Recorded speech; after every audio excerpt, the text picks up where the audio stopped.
अपने माता पिता का दिल ना दुखाओ। शादी का सुहाग सेज पर बैठी एक स्त्री का पति जब भोजन का थाल लेकर अंदर आया तो पूरा कमरा उस स्वादिष्ट भोजन की खुशबू से भर गया। उस स्त्री ने अपने पति से निवेदन किया कि माँ जी को भी यहीं बुला लेते तो हम तीनों साथ बैठकर भोजन करते। पति ने कहा, छोड़ो उन्हें, वह खाकर सो गई होंगी, आओ हम साथ में भोजन करते हैं। उस स्त्री ने पुनः अपने पति से कहा कि नहीं, मैंने उन्हें खाते हुए नहीं देखा है। तो पति ने जवाब दिया कि क्यों तुम जिद कर रही हो, शादी के कार्यों से थक गई होंगी इसलिए सो गई होंगी, नींद टूटेगी तो खुद भोजन लेकर खा लेंगी, तुम आओ हम प्यार से खाना खाते हैं।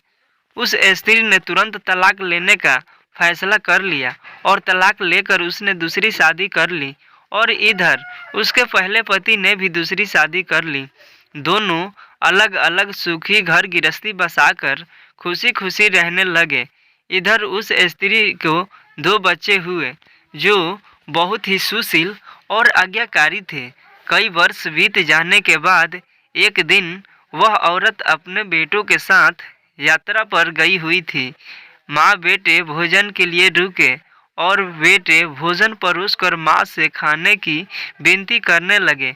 उसी समय स्त्री की नज़र सामने एक फटेहाल भूखे और गंदे से एक पुरुष पर पड़ी जो इस स्त्री के भोजन और बेटों की तरफ बहुत ही कातर नज़र से देख रहा था।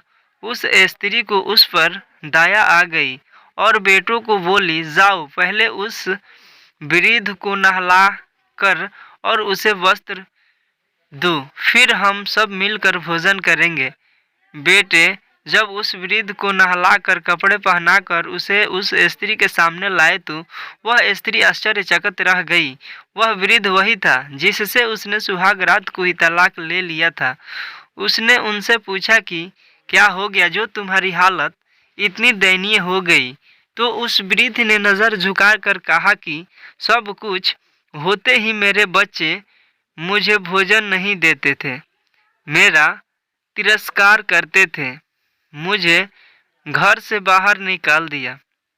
उस स्त्री ने उस वृद्ध से कहा कि इस बात का अंदाज़ा तो मुझे तुम्हारे साथ सुहाग रात को ही लग गया था, जब तुमने पहले अपने बूढ़ी माँ को भोजन कराने के बजाय उस स्वादिष्ट भोजन की थाल लेकर मेरे कमरे में आ गए और मेरे बार बार कहने के बावजूद भी आपने अपनी माँ का तिरस्कार किया। उसी का फल आज भोग रहे हैं। माता पिता के साथ तुम्हारा सुलूक एक ऐसी कहानी है जिसे लिखते तो तुम हो, लेकिन तुम्हारी संतान तुम्हें पढ़कर सुनाती है। जैसा व्यवहार हम अपने बुजुर्गों के साथ करेंगे, उसे देखा देख कर हमारे बच्चों में भी यह गुण आ जाता है कि शायद यही परंपरा होती है।